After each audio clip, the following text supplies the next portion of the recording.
Hello, welcome back to the Old Bible in a Year. It's day, what is it? Day 91, and we're in Numbers 31 and 32.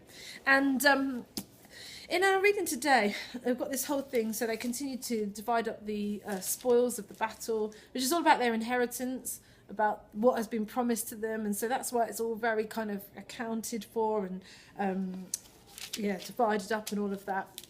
But then we move on to this whole sort of thing about the Reubenites and the Gadites, who say, actually, we want to stay here. And Moses is understandably just horrified by this idea. He's remembering what happened when the spies went over into the land and they all came back going, no, we can't do it. There's giants in the land and it won't work. And apart from Joshua and Caleb, who said, we can do this, we can take the land. And it caused such fear in the people. And God was really angry by what those people had said.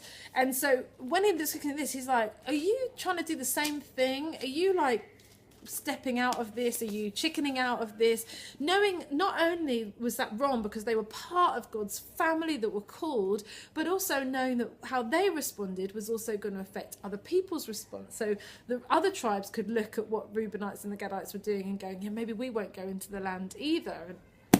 And I think there's something in there as well about recognising that our attitudes and our decisions affect other people in the family of God. And we saw it when the spies went over and they spread they sowed fear into the camp. Anyway, so Moses is saying what's going on here. And they say, look, we will come with you. We'll go into battle too. We'll just sort of leave our women and livestock and stuff here. We'll set them up so they're safe. We'll go. And only when we've achieved what needs to be achieved, and only when we've gone and we've cleared the land as we've been commanded to, then will we come back and settle. There's loads of things that we can get from this. But I think the thing that it causes me to think about is that whole line between comfort and stability and security, and is it okay to want those things in our life? And I think it is. I think it's really normal to want comfort and security and stability, but somehow as God's people, whilst we recognize that that's normal, we've also got to recognize that God's called us to other things. He's called us to obedience. He's called us to pursue his kingdom and to see his kingdom established on earth and all of those things.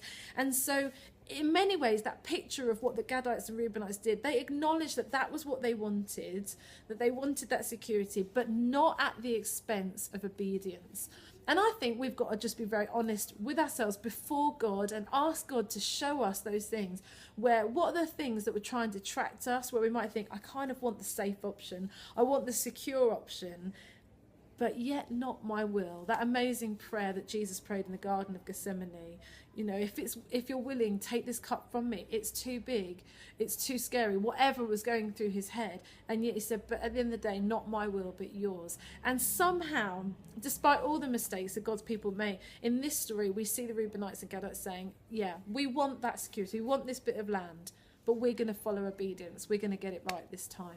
Let's pursue obedience. And let's be honest with God about those things that might pull us where we want to find security for ourselves. And ask him to help us in the juggling of those things honestly before him. Have a great day. See you tomorrow.